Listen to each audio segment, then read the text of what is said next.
Here I'm thinking like, what's category 8? Because I added the dice together. It's not how that works. How? Oh, How? this is the dumbest, most deepest question I think you could have brought to the show, Joe. And I knew it would hit home for you, so I had to bring it. Well, dude, don't you play? Don't you play? You know it's coming for you. You know it's coming for you. 100%. It's already there. How do I? Yes. How do I handle it when my kid doesn't listen to me at all? Well, when they're Joe's kids' age, you just snatch them by the back of the neck and throw them into the bed, and nobody can see the bruises. I like Kurt's face on that. Yeah, the irony is, I showed you a huge bruise on one of my kids before we started. Yeah, Joe's like, hey, I got this caregiver. How do I handle when my kid doesn't listen at all? Oh, yeah, by the way, not related. Look, he fell and got a mark on his head. Look at this. Yeah. He has a giant goose egg because he fell in his PE class this week and apparently hit a bench or something. We know Kurt's going to go to you. You sit him down and you talk to them like human beings, and then you let them smack into the wall by accident themselves. So that's Kurt's thing. It does depend on the age. So let's do some age ranges here, right? Let's start with the young ones like you got. I know you've got an actual preteen going on right now, but 2/3 of your house are young ones right now. And when number 4 comes along, I get naming rights. We'll talk about that later. But okay, so we're talking about what, 5 and 9. Let's start there. Between that age, because before it's just you're teaching, right? But 5 to 9, Kurt, what would you say at that age when they're not listening to you? I don't know what that is. You're like, my kids always listened. No. Look, this might be a little controversial, but that you're lying again. Sure, kids don't have a choice but to listen, and so what I mean by that is, cool. You're not going to do what I tell you to do. There ain't no timeout. You're going to your room, and I will sit there. I'll guard the door for 4 hours if I have to. There's no messing about. You're listening. And I think that comes from, and this is the controversial part, a healthy fear of adult authority. No, I'm there with you on that one. I think that is a survival mechanism that has to be instilled in kids. And I'm not talking about beating on the kids or anything like that. I'm talking about, because they don't understand respect, fear has to be part of that. And I'm not at all advocating for make your kids afraid of you. No, that's silly. Like that's not good. We know what Kurt did with his ET games back in the day. He made his kids play them when they were bad. Well, and you just got to find what they're currently into and take it away temporarily as punishment. To be completely blunt. If they're obsessed with their iPad, be like, okay, you can take a break from that until you learn to listen, or things like that. It's pretty easy to do that. Well, and at that age, we're talking about under 10 and under, right? Yeah. You're the immovable force. When you said you'll guard the door, Kurt, what I imagine is similar to what I did. Is like, I want you to clean your room to my standards. I'm going to bring a chair, sit it in your room, and I'm going to sit there and play my video games on my phone and tell you, pick that up and do this and that. If you're not moving fast enough, I'm going to tell you move faster, and I'm going to make you do some things. It's amazing how fast they can pick up Easter eggs, but how slow they pick up stuff in their room. Just saying. Putting it out there since Easter was recent. I mean, I think I told this story once before, but I have a nephew who slapped his sister. And I said, and I just happened to be there, and I grabbed his hand and I just said, "We do not do that." And he tried to yell and scream and go away from me. He wasn't listening. So I picked him up, brought him into the other room, and he kept kicking and screaming. And I'm going, look, I'm bigger than you are, and I have more patience than you do. So you're going to sit here until you calm down. And I literally held him like for 20, 25 minutes. You're going to sit here until you calm down. And then once you calm down, you're going to go apologize to your sister. And my sister happened to be there. She wasn't doing anything, but I don't care. Like in a situation like that, I'm family and I have a responsibility. That's just the way I viewed it. And he finally calmed down after about 25 minutes, went in, apologized to his sister, and then kind of ran to his room saying something along the lines of, I hate you, that kind of thing to me. Now, I don't care. Like that part of it, I don't care because I accomplished what I needed to accomplish in that moment. The next time I saw him, he ran to give me a hug. Was he not hugging you before? No. Okay. No. And I mean, not in this situation. He did before, but this was like, this was a little different. It was almost like he wanted that level of control. Sometimes it can be connection. There is something there. There was some, I don't fully even understand it to this day, but there was something there where he finally got that I was there to help protect, I guess, or something. I'm not sure, but I just don't. My whole thing was I just didn't give him a choice to not listen. There, at that age, there is that. Now you touched on something a little bit different for me, which is not my kid, not my problem. To a certain point, it is my house. I have rules in my house. Sure, you come in, you'll follow the rules in my house, or you won't be here. And we have watched my niece, when they were younger, and so on and so forth. But for the most part, I've told a story of my wife's cousin, because I surely won't claim her. I know I mock you, Kurt, and I give you grief about let's just talk to him. But she really sits down. They show up to my house. This girl's 5-6 years old, already screaming. And she goes, well, let's express your feeling. Tell me what you're feeling. Yeah, I know that's not what you mean. Yeah, that is completely not what I have no patience for that. I know, right? But it's my house. So she brought him in. Now, I'm not going to go to that little girl and give her any kind of grief. I'm not going to be her parent, not my kid, not my problem. What I am going to do is make it very uncomfortable for you to be here. And I'm going to talk at this level, like I'm doing a show, to everybody in the house going, man, I wish somebody would take care of their kid like a responsible adult, because none of us are having fun with this kind of crap. She said, come on, man, you know how it is. Like, yeah. And I took my kids home and I give them naps. How come every time you show up there? I mean, no hatred, no anger, no loudness, just point blank. So how come you suck at this? But, that kind of thing. So, but going to the thing you said, Joe, about something they're into. It works for teenagers too, because dude, I think it's called Tree Grows in Brooklyn. It's a De Niro's an independent film with De Niro as a dad and this young actor playing his son, and he's teaching him to go on a date first time, and all about the quality of a woman that if you hold the door for her and she gets in the car. It's set in like the 50s, Bronx. Tree Grows in Brooklyn. I'm pretty sure. I was going to say, are you sure it's that and not A Bronx Tale? No, Bronx Tale. It might be A Bronx Tale. Yeah, okay. It might be Bronx all Tale. right. Yeah. De Niro was the dad, and he was a bus driver. Yeah, I think so. Yeah. And so I remember I learned the principle of I knew to hold the door. It was like, if you hold the door and she gets in the car and she needs to lean over and check your door or something like that. And I was like, okay, that's cool. But he was telling them about you need to be loved or you can be feared. And you can't necessarily have both, which is I disagree with. But that's the thing. I kind of took this mobster, gangster method with my kids of finding everything to get them into. Once they're hooked on something, as soon as they got hooked, I went, got them. Now I have something to take away from them, because that's heat as well. 30-second rule from heat. If you can't, you got to walk away from everything in your life in 30 seconds, or this isn't the crime business for you. And because if you love something, you're hooked. And I have definitely used that with my kids for sure.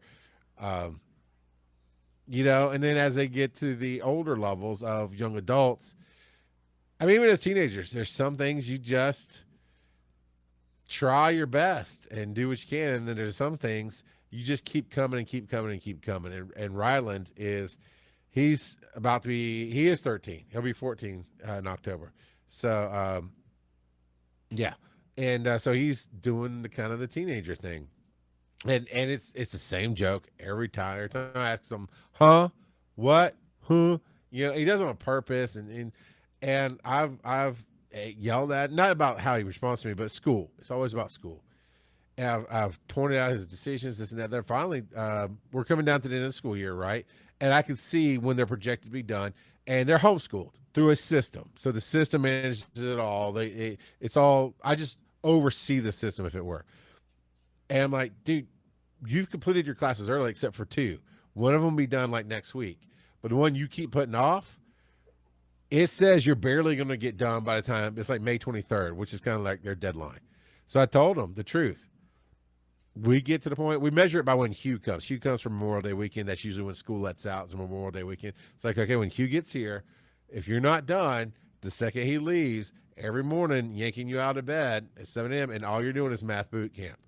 Do you want to do that? And I make him talk to me. And this, I don't know if it'll work because this just happened this week. But I was like, do you want me today? And he thought, yeah. I was like, no, serious. Be serious right now. So I'm being truthful with you. I'm being serious. I'm not yelling. I'm not messing.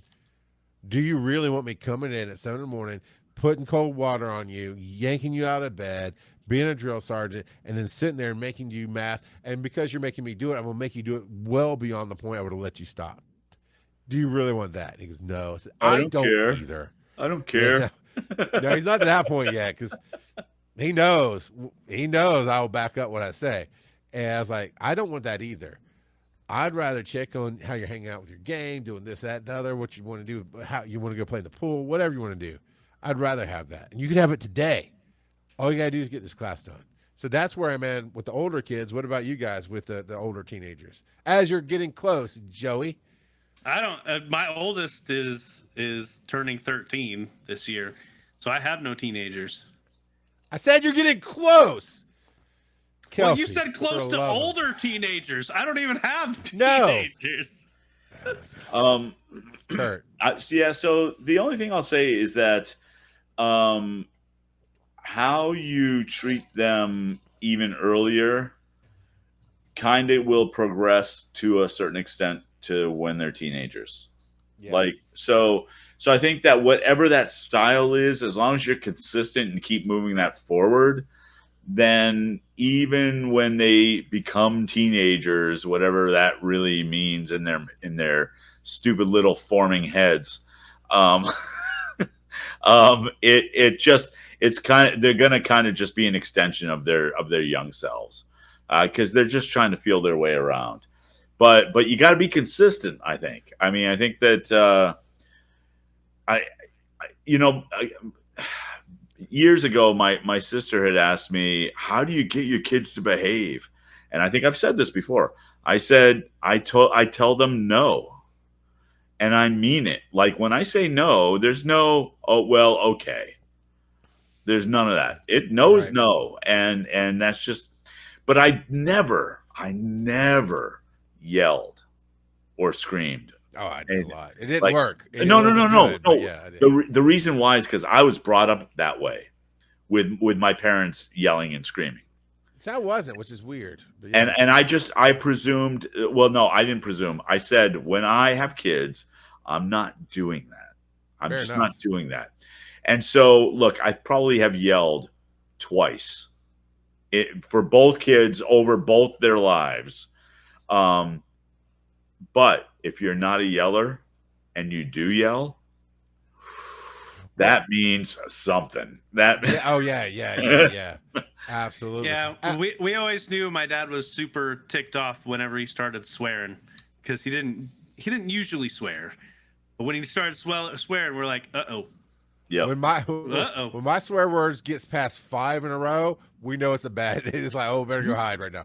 Yeah. But there's something to be said. I've used it for staff as well. There's something to be said about heaping praise. And I know this can be very bad and manipulated, so be careful.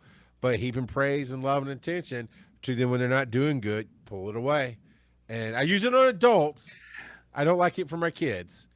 My kids always know they're loved, but the adults I don't necessarily consciously pull it away, but I do try to be conscious about heaping on the praise to reinforce when they're doing good. Yep. Yeah, and I want to pull up that comment here in a second, but Yes. but every kid Yeah. is different. You know, talking about taking the phone away. I've taken away every electronic from every kid at some point in their life. Some of them care, some of them don't. That is a thing. When Crosby was 3 or 4, maybe 5, she was little, and yeah, we'll get to that in a second.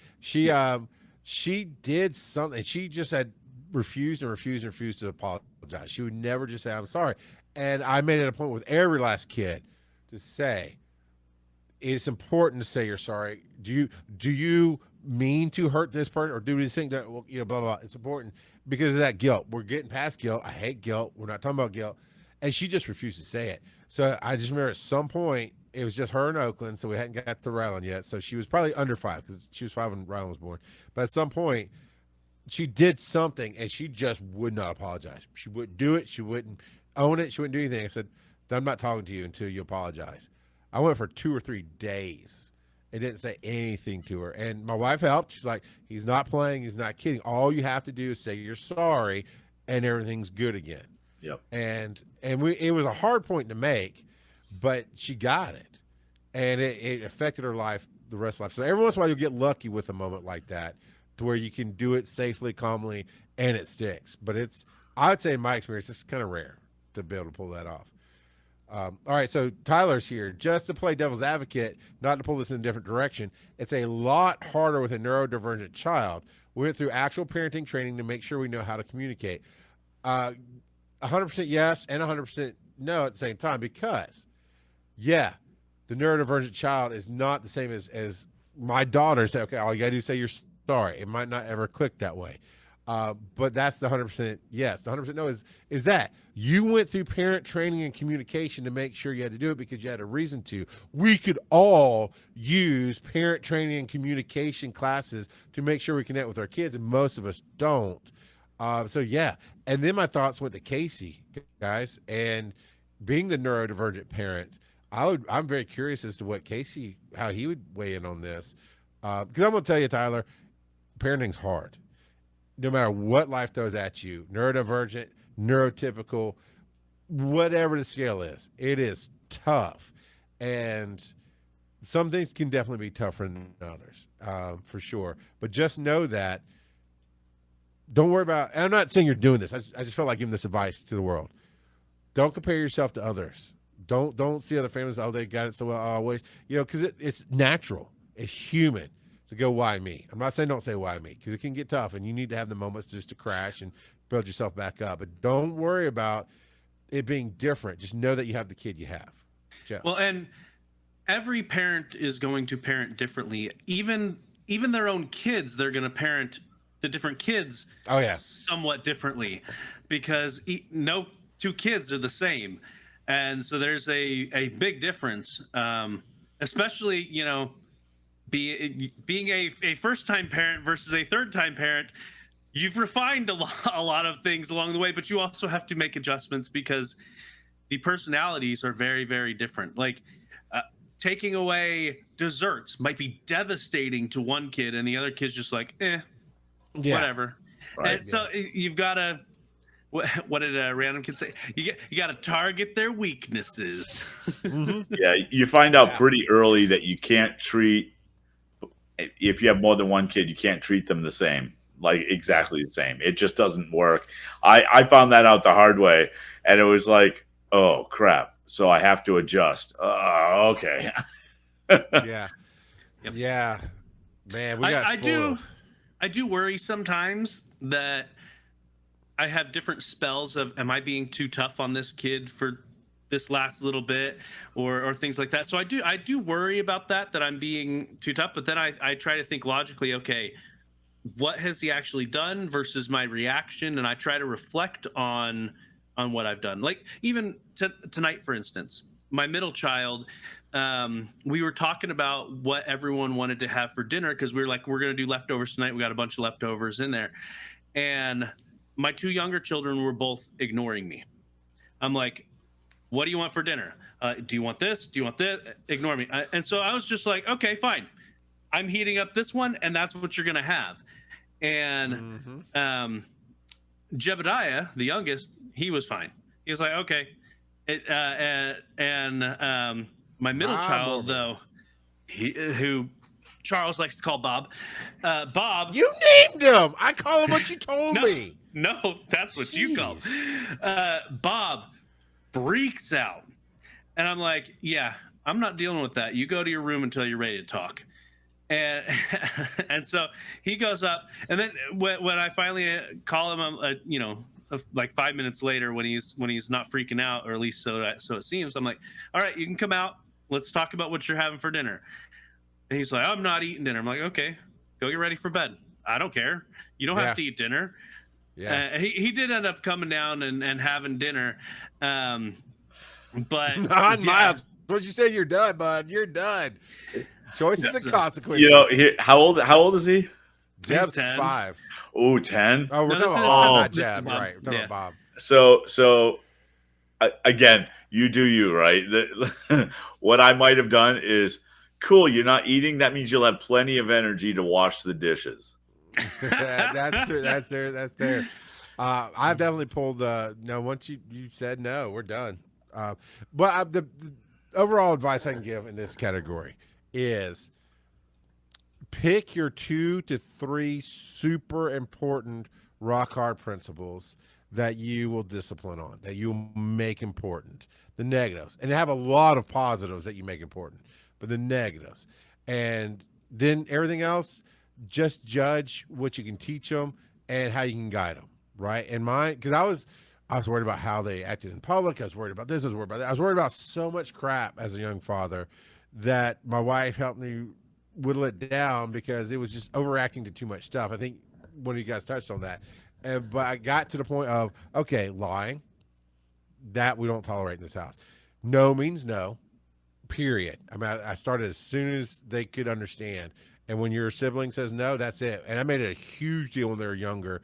And I had to make it less of a deal as I got older because I wanted to respect human rights. And then be kind to everyone. So when you're actually being mean, those are my 3. I jump on it. It was like, and being kind to everyone's yourself. So I don't tolerate bad talk about yourself either. And I let everything else go. I guide, I teach, I say, you might not want to do that, or I disagree with that. But those are my 3 hardcores. I advise everybody, as best you can, pick that, and the rest of it will be okay. Yeah, I mean, that's probably a topic for another night. But I mean, you really got to know. You got to know and be strong in your values, whatever those are. So that you can have a consistent message, right? Because if you're communicating in a way where it goes against your value because of the situation, then they're not really core values for you.